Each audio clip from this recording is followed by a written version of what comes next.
There are moments in life that arrive without warning, without fanfare, without any indication that everything you know is about to shift completely.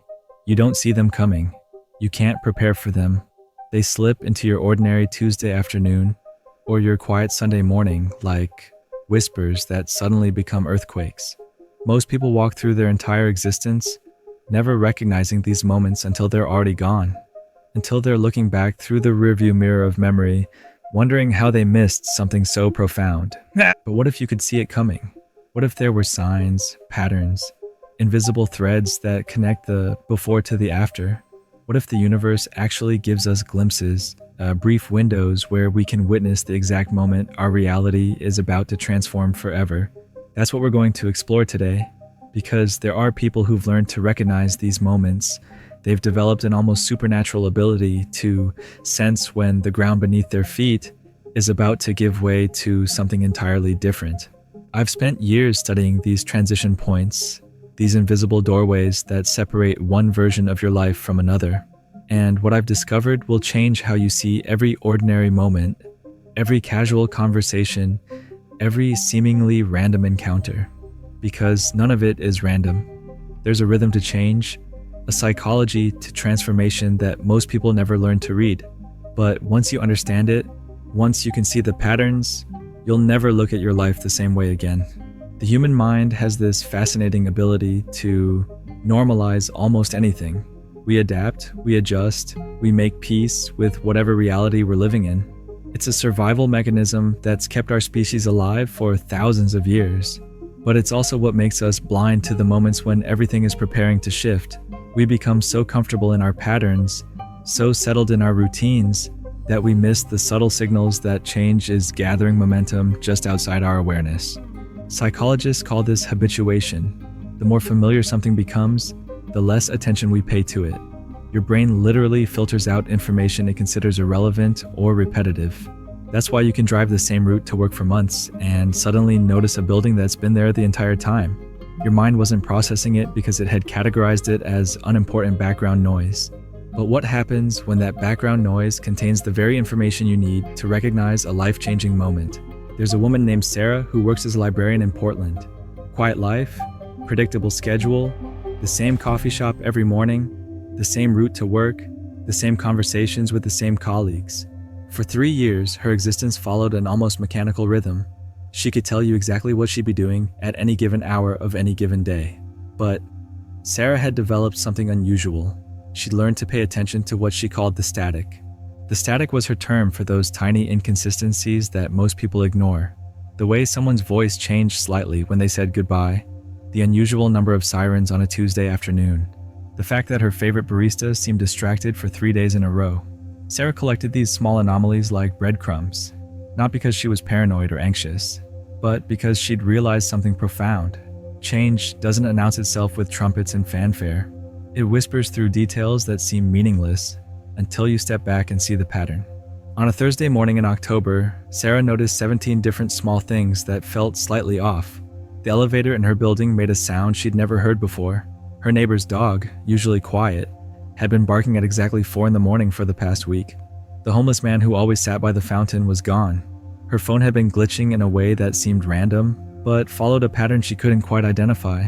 Individually, these things meant nothing. Together, they created what Sarah called a resonance frequency, a subtle vibration that suggested the familiar world was preparing to reorganize itself. That afternoon, she received a phone call that would redirect the entire trajectory of her life. But here's the remarkable part. She wasn't surprised. She'd been feeling the approach of that phone call for days, sensing it in the accumulation of tiny shifts that surrounded her. Most people would call this coincidence or retroactive pattern making. Sarah called it literacy, the ability to read the language that change speaks before it arrives. The science behind this isn't mystical or supernatural. It's based on something called weak signal detection. Our brains are constantly processing thousands of pieces of information every second, but most of it never reaches our conscious awareness. However, that information doesn't disappear. It gets stored, analyzed, and processed in ways we don't fully understand. People who seem to have intuitive insights about impending changes aren't psychic.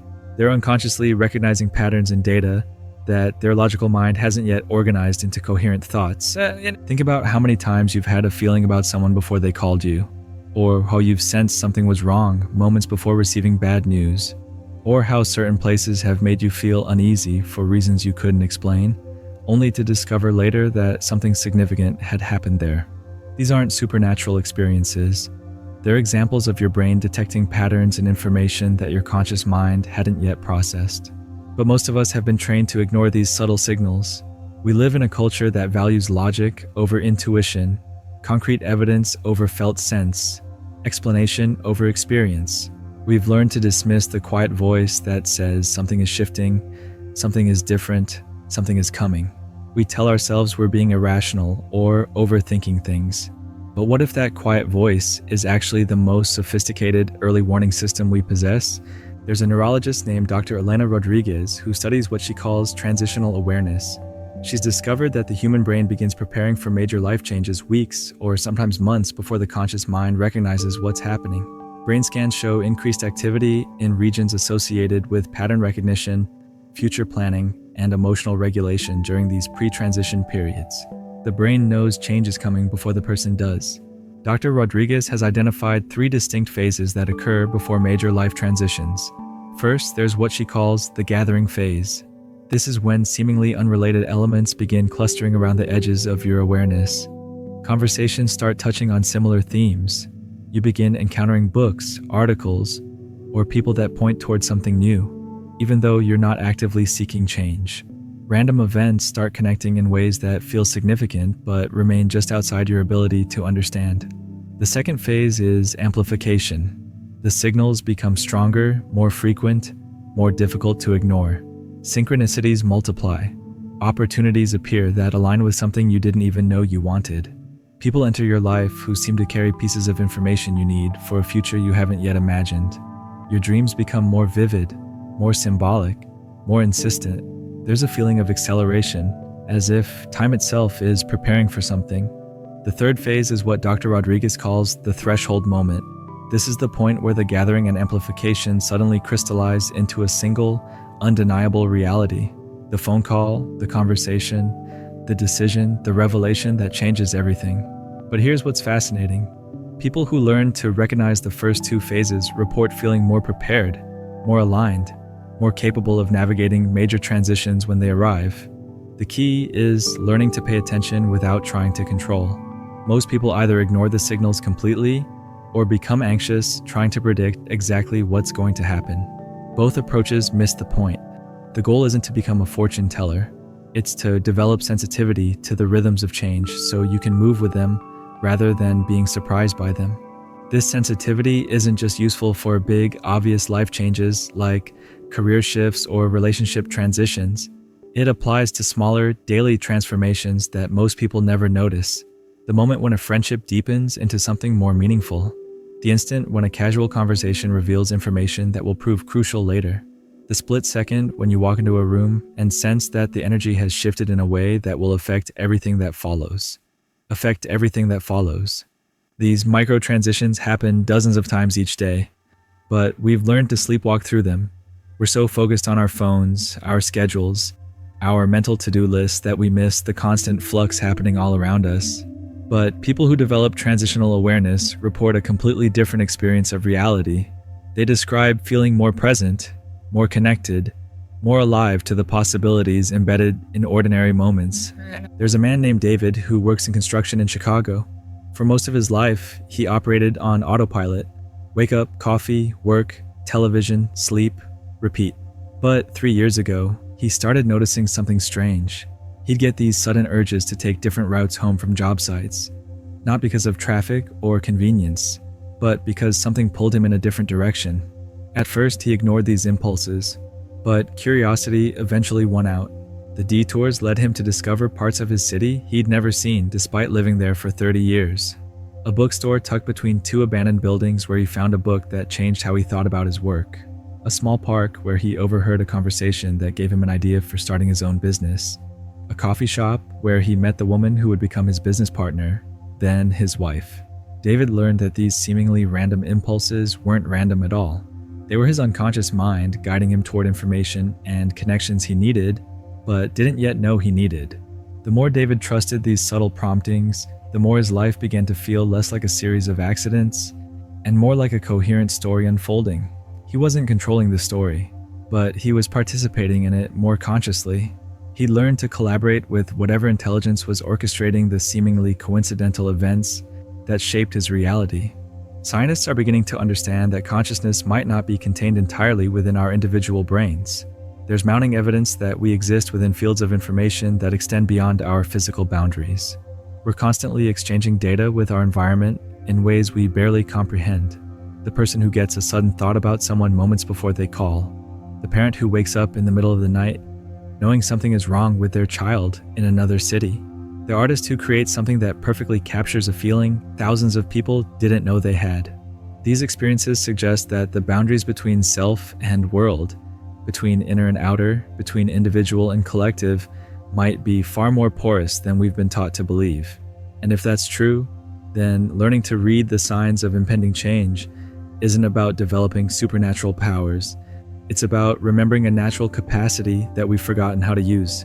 Children seem to have this ability more naturally than adults. They notice things that grown-ups dismiss as unimportant. They react to energies and atmospheres that rational minds explain away. They ask questions that reveal they're picking up information that shouldn't be accessible to them. But somewhere in the process of becoming educated, socialized, and practical, most of us lose this sensitivity. We learn to trust only what we can measure and explain, cutting ourselves off from vast territories of information that could help us navigate life more skillfully. The irony is that the more disconnected we become from these subtle signals, the more chaotic and unpredictable our lives feel. We experience change as something that happens to us rather than something we're part of. We feel blindsided by transitions that were actually announcing themselves for weeks or months through channels we'd learned not to monitor. But this capacity can be recovered. It requires a different kind of attention than what most of us are used to. Not the focused, analytical attention we use for problem solving, but a softer, more receptive awareness that can hold multiple possibilities without needing to resolve them immediately. It's the difference between searching for something specific and allowing yourself to be found by what you need. Marcus is a teacher in Denver who developed this kind of attention after going through what he calls his dark night of the soul. A divorce, job loss, and his father's death all happened within 6 months. He felt like his entire identity had been stripped away, leaving him raw and uncertain about everything he thought he knew about himself and his life. But in that vulnerability, something unexpected emerged. Without the familiar structures and roles that had previously defined him, Marcus became exquisitely sensitive to the subtle currents of possibility that flow beneath the surface of ordinary experience. He noticed that certain conversations left him feeling energized, while others drained him completely. Specific locations seemed to generate insights, while others felt dead or heavy. Some people appeared in his life carrying exactly the perspective or information he needed, while others seemed to pull him backward into old patterns he was trying to release. Marcus learned to navigate by feeling rather than thinking, by sensing rather than analyzing. He discovered that when he paid attention to these energetic signatures, life began to feel less like a struggle and more like a dance. Opportunities appeared that aligned with his deepest values. People entered his world who supported his growth rather than demanding that he remain small or familiar. Challenges still arose, but they felt meaningful rather than random, like they were contributing to some larger pattern of development he couldn't yet see clearly. This isn't about positive thinking or manifestation or any kind of magical thinking. It's about recognizing that reality operates on multiple levels simultaneously, and most of us have been trained to pay attention to only the most obvious one. But there are currents beneath the surface, patterns within patterns, rhythms and resonances that carry information about what wants to emerge next. The people who seem to live charmed lives, who appear to be in the right place at the right time with an unusual frequency, who navigate major transitions with grace and timing that seems almost supernatural, aren't lucky. They've developed sensitivity to these deeper patterns, they've learned to read the signs that change is gathering, and they've cultivated the courage to act on information that can't be verified until after they've already moved. So the question becomes, what are you willing to see? What are you willing to feel? What subtle shifts in the atmosphere of your daily existence are you prepared to notice? Because right now, as you're listening to this, as you're processing these ideas, your life is already preparing its next transformation. The signs are there, scattered through your recent conversations, embedded in the dreams you've been having, reflected in the strangers who've crossed your path, whispered in the moments when you felt that inexplicable sense that something is different. You'll only see this once, this particular moment when everything is about to change, not because it's rare or magical, but because once the change happens, this version of reality will be gone forever. The person you are right now, with your current concerns and limitations and possibilities, exists only in this brief window before the shift occurs. And years from now, you'll look back and wonder how you could have missed something so obvious, so inevitable, so perfectly orchestrated. Unless you don't miss it. Unless you learn to read the language that change speaks before it arrives. Unless you develop the courage to trust what you sense even when you can't yet understand what it means. Because the truth is, you already know more than you think you know. You already feel more than you allow yourself to acknowledge. The question isn't whether the signs are there. The question is whether you're ready to see them.